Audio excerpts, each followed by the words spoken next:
Welcome to सफलता classes. सफलता classes में आपका स्वागत है। मैं अभय चंद्र कुमार एक बार फिर से मैथ का जो बिहार बोर्ड के द्वारा जो मॉडल पेपर जारी किया गया है उसको लेकर आया हूं। अगर आप लोग इस चैनल पे नए हैं तो इसे ज़रूर सब्सक्राइब करें। चलते हैं हम लोग क्वेश्चन की तरफ। क्वेश्चन नंबर 1 में क्या कह रहा है कि 2052 के अभाज्य गुणनखंड में 3 का घात क्या होगा। तो 3 का घात करने के लिए पहले से इसका हमको अभाज्य गुणनखंड करना पड़ेगा। तो 2052 का हम लोग पहले क्या करेंगे, अभाज्य गुणनखंड करेंगे। तो 2 से 2 एकम 2, 0, 2 दूना 4, 2 छक्के 12, फिर 2 से करेंगे तो 5 10, 2 एकम 2, 2 तिया 6, फिर 3 से करेंगे तो 3 एकम 3, 3 सत्ते 21, 3 एकम 3, फिर 3 से करेंगे तो 3 पचे 15 और 3 सत्ते 21, फिर 3 से करेंगे तो 19 तिया 57। कै गो 3 आया, 1 2 3। तो 2052 में 3 का घात कितना हो जाएगा, 3 हो जाएगा। और इसी में पूछता कि 2 का घात कितना होगा, 2 कै गो है, 1 2, लेकिन हमसे पूछ रहा है 3 का घात, तो 3 का घात कितना हो जाएगा, 3। चलते हैं हम लोग नेक्स्ट क्वेश्चन सेकेंड पे। सेकेंड में क्या कह रहा है कि निम्नलिखित में किसका दशमलव प्रसार शांत नहीं है। शांत नहीं है मतलब क्या पूछ रहा है, अशांत के बारे में। तो इसमें हम लोग क्या देखेंगे, हर में क्या देखेंगे, या तो 2 रहे, या तो 5 रहे, या तो 2 और 5 दोनों रहे। इसके अलावा अगर कोई संख्या दिखाई दे रहा है तो वह क्या कहलाएगा, अशांत। तो हमको खोजना क्या है, अशांत को खोजना है। तो अशांत खोजने के लिए हर को देखिए, 2 यहाँ भी 2 5 है, यहाँ भी 2 5 है, यहाँ भी 2 5 है, लेकिन यहाँ पे क्या दिखाई दे दिया, 7। और ये 7 के कारण क्या कहलाएगा, ये अशांत, मतलब ये शांत नहीं है। ऑप्शन नंबर सी सही हो जाएगा। चलते हैं नेक्स्ट क्वेश्चन थर्ड पे। बहुपद x into 2x minus 5 minus 3 के शून्यकों का योग। देखिए शून्यकों का योग क्या होता है, एक होता है अल्फा प्लस बीटा, बराबर में क्या होता है माइनस बी बाई ए। ये होगा शून्यकों का योगफल। अब यहीं पे कहता है शून्यों का गुणनफल, तो अल्फा इंटू बीटा बराबर में सी बाई ए, लेकिन हमसे पूछ रहा है योगफल। तो ये हम कहाँ लगाते हैं, द्विघात बहुपद में या द्विघात समीकरण में। तो इसको तो पहले द्विघात बनाना पड़ेगा। तो बाहर जो x है उसको गुना कर दीजिए, तो 2x square minus 5x minus 3, ये हो गया बहुपद हो गया। अब हमको योग पूछ रहा है, तो अल्फा प्लस बीटा ये क्या होता है, माइनस बी बाई ए। तो माइनस बी बाई ए, तो बी कितना है, पहले से माइनस 5 है और फार्मूला भी माइनस है, तो माइनस माइनस प्लस 5, और ए कितना है 2, तो कितना हो जाएगा 5/2। कौन सा ऑप्शन सही हो जाएगा, ऑप्शन नंबर डी सही हो जाएगा। चलते हैं हम नेक्स्ट क्वेश्चन फोर्थ पे। फोर्थ में क्या कह रहा है कि यदि समीकरण 2x square plus p x minus 3 equal to में 0 का एक मूल माइनस 3 है। देखिए जैसे ही बोलेगा एक मूल माइनस 3 है तो p का मान याद कीजिए। तो जहाँ जहाँ x है वहाँ कितना रख देंगे, माइनस 3। तो 2 इंटू अगर माइनस 3 रखेंगे तो माइनस 3 का स्क्वायर कितना हो जाएगा, 9। अब देखिए p और x, एक्स की जगह कितना रखेंगे, माइनस 3, तो माइनस और प्लस, तो माइनस 3p और माइनस 3 इक्वल टू में क्या हो जाएगा 0। 9 दूना 18 माइनस 3p और माइनस 3 इक्वल टू में 0। अब देखिए ये भी अचर है और ये भी अचर है, तो 15 में से 3 गया तो कितना, सॉरी 18 में से 3 गया तो कितना जाएगा 15, और माइनस 3p इक्वल टू में 0। अब 3p को इधर ले चलो, तो 15 बराबर में कितना हो जाएगा 3p। अब मतलब p का मान निकालना, तो p बराबर कितना हो जाएगा 15/3, तो 3 पचे 15, तो p का मान कितना आया 5, तो p का मान कितना आ जाएगा 5। ऑप्शन नंबर सी सही हो जाएगा। चलते हम लोग नेक्स्ट क्वेश्चन 5 पे। 5 में क्या कह रहा है कि यदि बहुपद x square minus b x plus c के शून्यक अल्फा बीटा हो, तो अल्फा इंटू बीटा निकालना है। तो अल्फा इंटू बीटा क्या होता है, सी बाई ए। अब देखिए यहाँ पे सी कितना है, सी ही है, और ए कितना है, ए ही है, तो C by A. Option number C सही हो जाएगा। चलते हैं नेक्स्ट क्वेश्चन 6 पे। 6 में क्या कह रहा है, 6 में क्या कह रहा है, क्वेश्चन थोड़ा सा छोटा कर लेते हैं हम लोग। 6 में कह रहा है निम्नलिखित में कौन समानांतर श्रेणी में है। अब देखिए समानांतर श्रेणी के निकालने के लिए हमको क्या करना है कि दो संख्याओं का बीच का अंतर हमेशा क्या होना चाहिए, बराबर होना चाहिए। तो 2 और 5 का अंतर कितना है 3, और 5 और 2 का अंतर कितना है 2, एक जगह अंतर आ गया 3, एक जगह अंतर आ गया 2, तो ये होगा नहीं होगा। फिर देखिए पहले इसको स्क्वायर कर लीजिए, 2 दूना 4, 3 तिया 9, 7 सत्ते 49, 4 और 9 के बीच का अंतर कितना है 5, और 49 और 9 कितना है, तो ये भी देखिए क्या अंतर समान आ रहा है, नहीं, तो ये भी नहीं है। अब देखिए एक्स स्क्वायर, अगर मान लीजिए हम लोग एक्स स्क्वायर में से एक्स घटाएंगे तो क्या है, फिर एक्स क्यूब में से अगर हम लोग एक्स स्क्वायर घटाएंगे तो यहाँ एक्स कॉमन ले लेंगे तो बचेगा कितना, एक्स स्क्वायर माइनस 1। अगर हम लोग यहाँ पे अगर एक्स स्क्वायर कॉमन ले लेंगे तो क्या यहाँ भी नहीं होगा, तो कौन सा ऑप्शन सही हो जाएगा, ऑप्शन नंबर डी। क्योंकि 1 और 3 के अंदर कितना है, 2 का, 3 और 5 के अंदर कितना है, 2 का। यहाँ पे क्या आ रहा है, समानांतर समान आ रहा है। और जब समानांतर समान आएगा तो वह क्या कहलाएगा, एपी में कहलाएगा। चलते हम लोग नेक्स्ट क्वेश्चन 7 पे। 7 में क्या कह रहा है कि 1 plus cot square theta into 1 minus cos square theta बराबर में क्या होगा। देखिए अब यहाँ पे क्या करना है कि एक फार्मूला आपने जब पढ़ा होगा कि कॉसेक स्क्वायर थीटा और माइनस कॉट स्क्वायर थीटा कितना होता है, एक। कितना होता है, एक होता है। अब मान लीजिए कि कॉट स्क्वायर थीटा को उधर ले चलिए, तो कॉसेक स्क्वायर थीटा बराबर में 1 प्लस कॉट स्क्वायर थीटा। अब देखिए इस क्वेश्चन में हम लोग यहाँ पे लिख सकते हैं, यहाँ पे हम लोग तो लिख सकते हैं, इसके बदला क्या लिख सकते हैं, 1 प्लस कॉट स्क्वायर, यहाँ पे क्या लिख सकते हैं, कॉसेक स्क्वायर थीटा। अब देखिए इनटू में 1 माइनस साइन स्क्वायर थीटा, इसको लिख सकते हैं हम लोग कॉस साइन स्क्वायर थीटा। इसको क्या लिख सकते हैं हम लोग, साइन स्क्वायर थीटा। अब देखिए कॉस का उल्टा कौन होता है, साइन, और ये दोनों का गुणनफल कितना होता है, हमेशा 1। तो ऑप्शन नंबर इसका कौन सा हो जाएगा, डी सही हो जाएगा। चलते हम लोग नेक्स्ट क्वेश्चन 8 पे। 8 में क्या कह रहा है, 5x square minus 4x plus 2 का वेक्टर बोले तो डिस्क्रिमिनांट या विवेचक। तो डी बराबर में क्या होता है, बी स्क्वायर माइनस 4ac। तो बी कितना है अपना है -4, तो -4 का स्क्वायर कितना हो जाएगा, 4 चौका 16, 4 ए कितना है 5 और सी कितना है 2, तो 16 और 5 चौका 20 और 20 दूना 40। तो 16 में अब क्या हुआ, 16 माइनस 40, तो 40 में से 16 को घटा देंगे तो ये 10 में से 6 गया तो 4, 3 में से गया 2, तो ये क्या, देखो 40 ज़्यादा है और 16 कम है, और ज़्यादा में चिन्ह किसका है, माइनस का। तो ये इसका आंसर कितना जाएगा, -24। तो कौन सा ऑप्शन सही हो जाएगा, ऑप्शन नंबर इसका बी सही हो जाएगा। चलते हैं हम लोग नेक्स्ट क्वेश्चन 9 पे।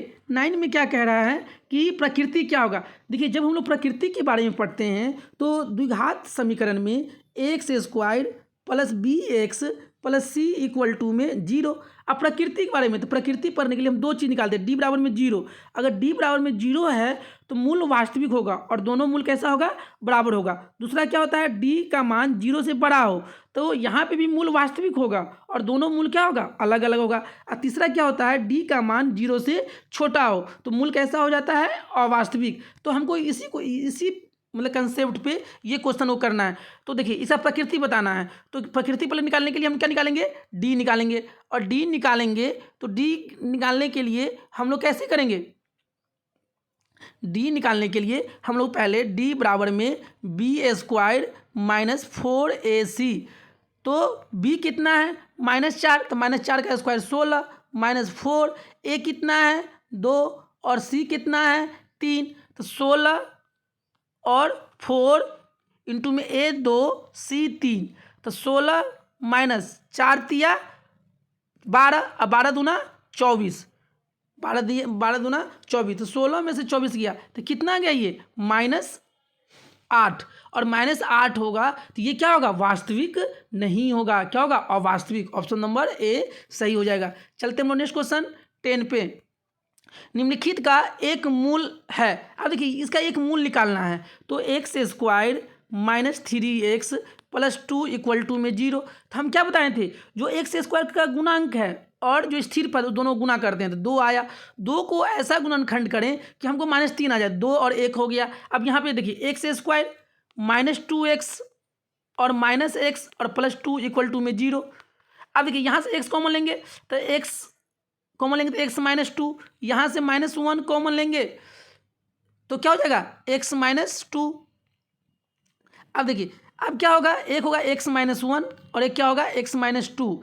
तो x बराबर कितना आएगा, x बराबर में 1 आएगा, 1, x बराबर में 1 क्या आएगा 2, x बराबर में 1 आएगा और x बराबर में कितना आएगा 2। तो कह रहा है एक मूल होगा। अब देखिए मेरे पास जो आया तो x का मान कौन क्या आया था, x बराबर में 1 आया था और x बराबर में 2 आया था। देखिए तो क्या कहीं पे 1 है, नहीं है, लेकिन एक जगह क्या है 2 है, तो एक मूल क्या हो जाएगा 2। ऑप्शन नंबर डी सही हो जाएगा। चलते हैं हम लोग नेक्स्ट क्वेश्चन 11 पे।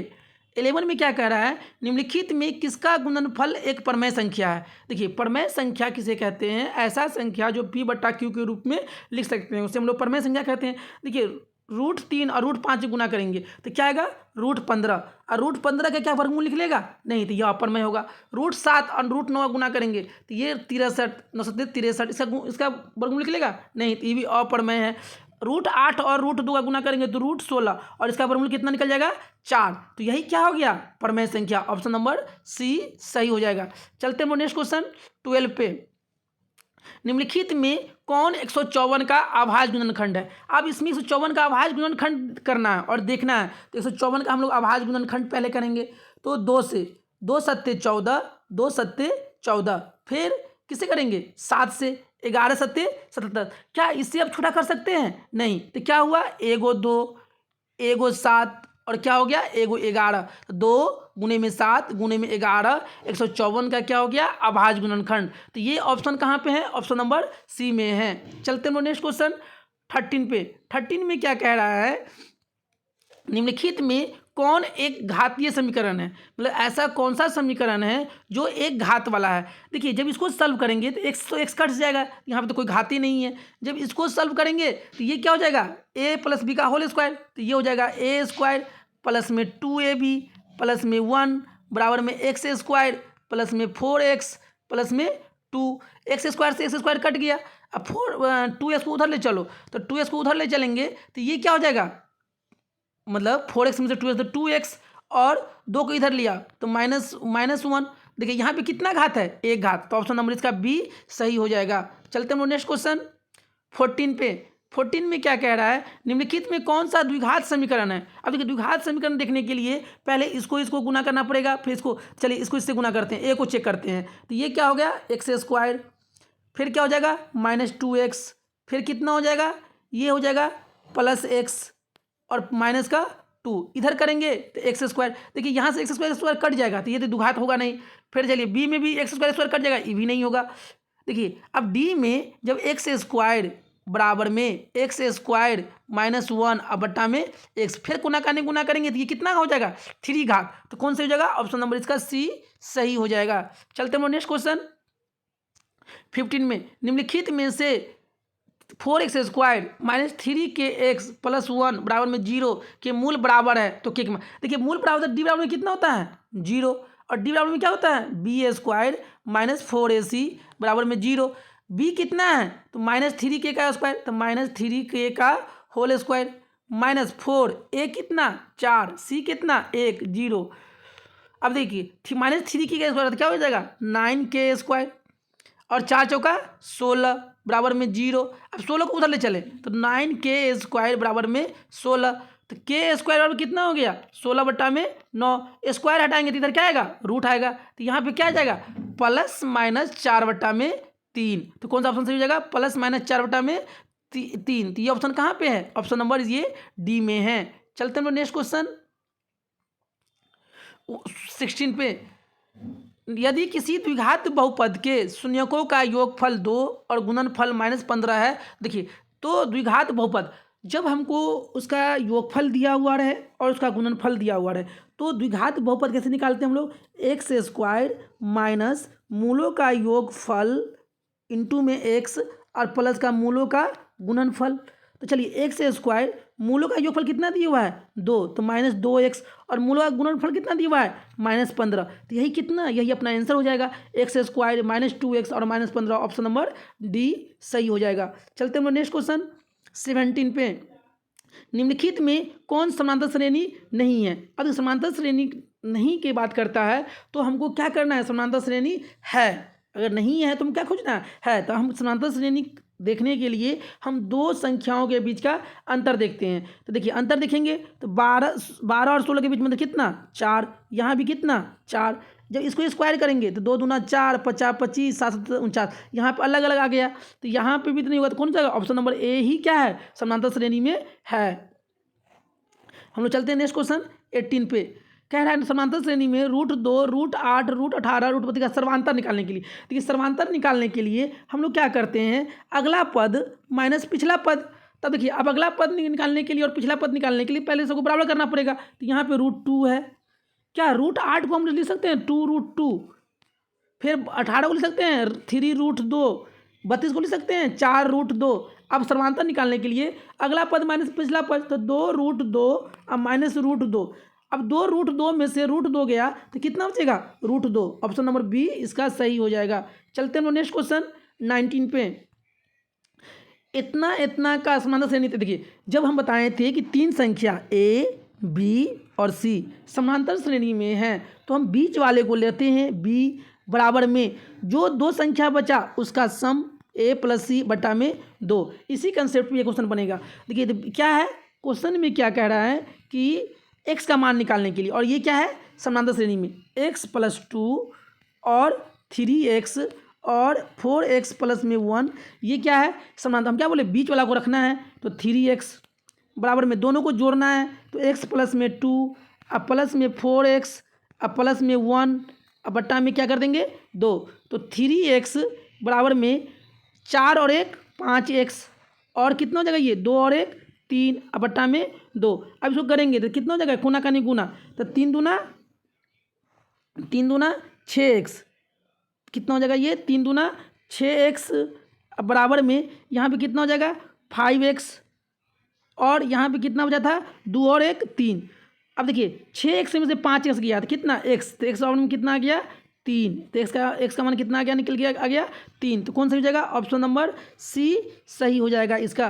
चलते हैं हम लोग नेक्स्ट क्वेश्चन 20 पे। देखिए tan 30 sin 30 cot 60 और cosec 30। देखिए इसके लिए आपको मान याद होना जरूरी है। जब तक आपके पास मान याद नहीं है तो आप ये क्वेश्चन नहीं कर पाओगे।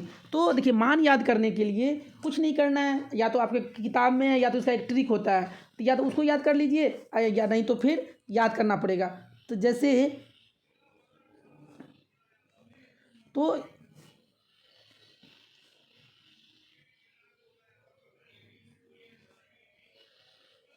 चलिए अब क्या करना है कि हमको tan 30, तो tan 30 का मान कितना होता है, यहाँ पर tan 30 का मान होता है 1/√3 गुने sin 30 का मान कितना होता है 1/2, cot 60 का मान कितना होता है 1/√3 और cosec 30 का मान कितना होता है 2। अब देखिए यहाँ पे ये 2 से 2 क्या हो गया कट गया, और 2√3 है, √3 गुने में √3 तो कितना जाएगा 1 बटा में 3। ऑप्शन नंबर इसका बी सही हो जाएगा। चलते हैं नेक्स्ट क्वेश्चन 21। समांतर श्रेणी का 10वां पद ज्ञात कीजिए। देखिए पहला पद कितना है a कितना है 10, d निकालेंगे, अगला पद माइनस तो कितना हो जाएगा -3। अब हमको निकालना है 10वां पद, तो हम an या tn बराबर में क्या जानते हैं a + n-1 इंटू में d। a कितना है 10 और हमको निकालना है 10वां, तो 10 में से 1 गया तो 9 और d कितना है -3। अब देखिए 10 और 9 तिया 27 माइनस का, तो -27 में से 10 गया तो कितना आएगा -17। तो 10वां पद कितना हो जाएगा -17। ऑप्शन नंबर सी सही हो जाएगा। चलते हैं नेक्स्ट क्वेश्चन 22 में क्या कह रहा है समांतर श्रेणी 2 7 12 का कौन सा पद 47 है। मतलब 47 मतलब ये अब कौन सा पद 47 है, मतलब कि 10वां पद 47 है कि 8वां पद 47 है कि 12वां पद 47 है। तो इसके लिए हम लोग क्या करते हैं कि an या tn बराबर में a + n-1 इंटू में d। अब देखिए अंतिम पद कितना दे रखा है 47, a कितना है 2 और हमको n निकालना है n-1 और d कितना है d समांतर 7 में से 2 गया तो 5। अब देखिए 47 में से 2 गया तो कितना 45 बराबर में n-1 इंटू में 5, तो 5 नमा 45, तो n-1 बराबर में कितना आ गया 9, तो n बराबर में कितना आ गया 10। तो कौन सा पद होगा 47 10वां पद। ऑप्शन नंबर बी सही हो जाएगा। चलते हैं नेक्स्ट क्वेश्चन 23। प्रथम 10 विषम प्राकृतिक संख्याओं का योगफल निकालना है। अब देखिए प्रथम 10 प्राकृतिक संख्या का योगफल। अब देखिए प्राकृतिक कौन है 1 है 3 है 5 है 7 है 9 है, ऐसे करते करते हम कहाँ जाना है मतलब कि 9 है और 10 प्राकृतिक संख्या का योगफल निकालना है। 11 है, फिर कितना है 13 है, फिर कितना है 15 है, फिर 17 है, फिर 19 है। गिनिए 1 2 3 4 5 6 7 8 9 10। अब देखिए योगफल निकालना है, तो योगफल बराबर में 10 है, तो हम SN बराबर जानते हैं n/2 इंटू में a + l। तो n कितना है 10 बटा में 2, एक प्रथम पद कितना है 1 और अंतिम पद कितना है 19। तो देखिए 10/2 और 19 और 1 20, 2 पंचे 10 और 20 पंचे 100। तो प्रथम 10 प्राकृतिक संख्याओं का योगफल कितना हो जाएगा 100।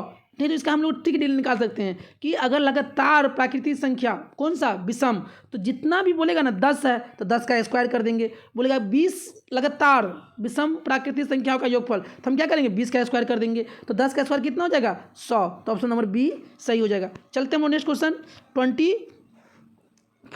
24 में क्या कह रहा है कि समांतर श्रेणी में एनवा पद Tn इतना है, तो T4 निकालिए। अब T4 निकालने के लिए हमको पहला पद और समांतर चाहिए। तो जहाँ ऐसा क्वेश्चन दिखाई दे तो n का मान पहले कितना रखेंगे 1, तो 2 1 n का मान 1 रखेंगे तो 2 और 5, तो कितना आ जाएगा 7। फिर 2 रखेंगे तो 2 दूना 4, 5 4 9। अब हमको कुछ नहीं करना है, हमको पहला पद और दूसरा पद निकल के आ गया, हमको T4 निकालना है। तो a कितना है 7 है, प्लस T4 निकालना है तो 4 में से 1 गया तो 3 और अंतर 9 में 7 गया तो 2, तो 7 प्लस 3 दूना 6, तो 7 6 कितना हो जाएगा 13। ऑप्शन नंबर इसका सी सही हो जाएगा।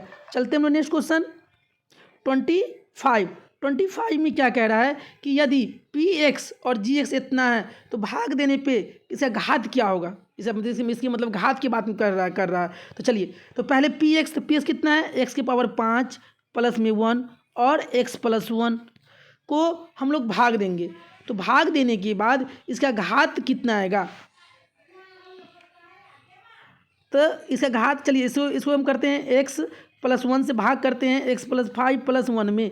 तो यहाँ पे देखिए यहाँ 5 है तो यहाँ पे x पावर 4 से भाग करेंगे तो x के पावर 5 और प्लस में x के पावर 4। तो देखिए ये और ये कट गया, तो यहाँ पे कितना घात आ रहा है मैक्सिमम 4। तो ऑप्शन नंबर बी सही हो जाएगा। चलते हम लोग, देखिए इस वीडियो में हम लोग 25 क्वेश्चन को देखे हैं। नेक्स्ट वीडियो में हम लोग इससे आगे का क्वेश्चन देखेंगे। अगर आप लोग इस चैनल पे नए हैं इसे ज़रूर सब्सक्राइब करें। और आप लोग का होमवर्क क्या है कि त्रिकोणमिति का जितना सारा फार्मूला है उसको एक बार रिवीजन कर लीजिएगा।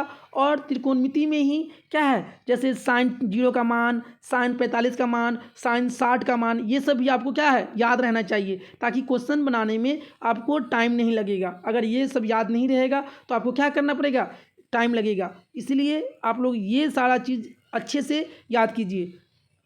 अगर आप लोग इस चैनल पर नए हैं तो इसको ज़रूर सब्सक्राइब करें। Thank you for watching this video.